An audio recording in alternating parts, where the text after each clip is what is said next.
Good morning, good afternoon, good evening दोस्तों। मैं Kevin Lopez personal tutor के इस प्लेटफॉर्म से आज आपको standard 12th history theme 8 present जमींदार एंड स्टेट का टॉपिक द अनअबेंडेंस ऑफ क्रॉप समझाने वाला हूं।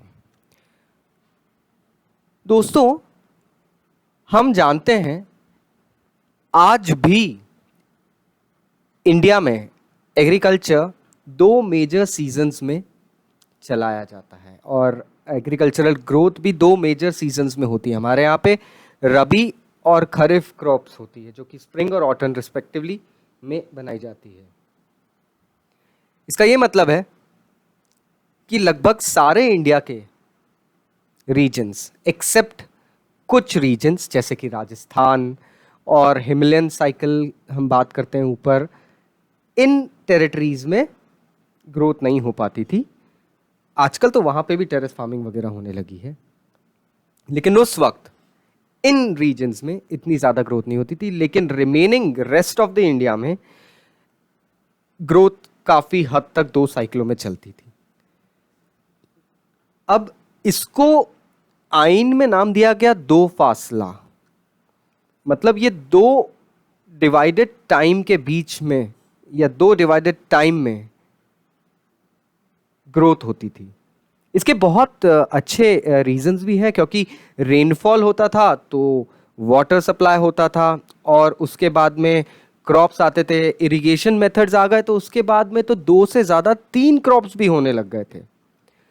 अब यहाँ होने लगा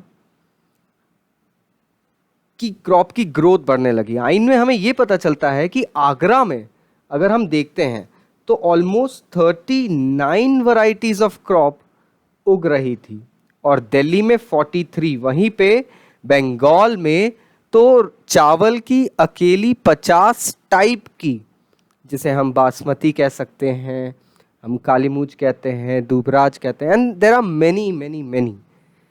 तो इतनी सारी वैरायटीज आने लगी थी।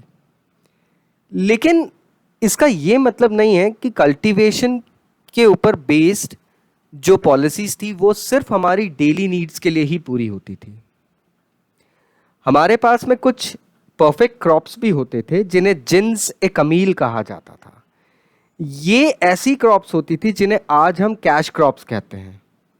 For example cotton, sugarcane, इनसे ज्यादा रेवेन्यू आता था। अब सेंट्रल इंडिया और डेक्कन प्लेटू का जो एरिया था वहां पे फेमस ग्रोथ जो होती थी वो कॉटन की होती थी। वहीं पे बंगाल में शुगर। कुछ कैश क्रॉप्स इसलिए भी फेमस थे क्योंकि वो ऑयल देते थे, जैसे कि तिल, मस्टर्ड।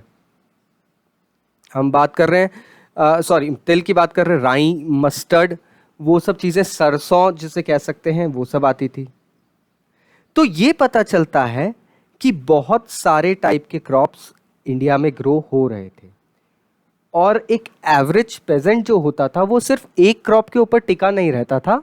अलग अलग टाइप की खेती होती थी, अलग अलग टाइप की फसलें उगा करती थी।